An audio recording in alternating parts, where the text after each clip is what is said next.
దాదాపు 10 సంవత్సరాలు అధికారాన్ని ఏలి తెలంగాణలో ముఖ్యమంత్రిగా ఏకఛత్రాధిపత్యం వహించిన బీఆర్ఎస్ పార్టీ కేసీఆర్ కానీ షాక్ మీద షాకులు తగులుతున్నాయి.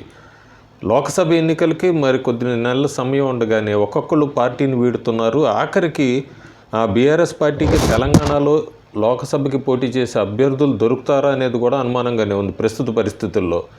పెద్దపల్లి సిట్టింగ్ ఎంపీ వెంకటేష్ నేత ఎవరికీ తెలియకుండా చాలా రహస్యంగా ఆఖరి నిమిషంలో రేవంత్ రెడ్డితో కలిసి కేసీ వేణుగోపాల్ ఇంటికి వెళ్ళి కాంగ్రెస్ పార్టీలో చేరారు. ఇంకో పక్క రాజయ్య మాజీ ఎమ్మెల్యే, ఆయన వరంగల్ టికెట్ ఆశిస్తున్నారు, ఎంపీ టికెట్. ఆయన కూడా ఫిబ్రవరి నెల 10వ తారీఖు నాడు కాంగ్రెస్ పార్టీలో చేరబోతున్నారని తెలుస్తుంది. మహబూబ్ నగర్ జిల్లాకు సంబంధించిన బీఆర్ఎస్ కార్యకర్తలందరూ కూడా మూకుమ్మడిగా కాంగ్రెస్ పార్టీలో చేరారు. అలాగే వరంగల్ జిల్లాకు సంబంధించిన బీఆర్ఎస్ కార్యకర్తలు కానీ లేకపోతే వినయ్ భాస్కర్ సోదరుడు అట్లా అనుచరులు కానీ వీళ్ళందరూ కూడా బీజేపీలో చేరారు. చేవెళ్ళ నియోజకవర్గానికి సంబంధించి బీఆర్ఎస్ వాళ్ళందరూ కూడా బీజేపీలో చేరారు. మరి కొంతమంది జెడ్పీటీసీలు, ఎంపీటీసీలు వీళ్ళందరూ చేరారు. రాబోయే రోజుల్లో కొంతమంది క్యాడర్ కూడా చేరబోతోంది.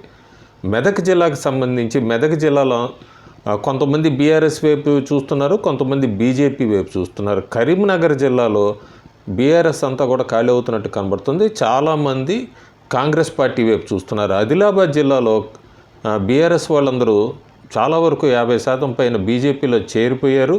మరి కొంతమంది కాంగ్రెస్ వైపు చూస్తున్నారు. ఖమ్మంలో అందరూ కాంగ్రెస్ వైపు కదులుతున్నారు. బీఆర్ఎస్ కార్యకర్తలంతా కూడా కాంగ్రెస్ వైపు చూస్తున్నారు. కేటీఆర్, హరీష్ రావు పెట్టిన సభలో కూడా ఖమ్మంలో చాలా కార్యకర్తల నుంచి చాలా తీవ్ర ఒత్తిడిని కూడా ఎదుర్కొన్నారు బీఆర్ఎస్ నాయకులు, కేటీఆర్. ఇంకా రాబోయే రోజుల్లో ఇది క్లియర్గా కనబడుతోంది. కాంగ్రెస్ వర్సెస్ బీజేపీ అవుతుంది తెలంగాణలో.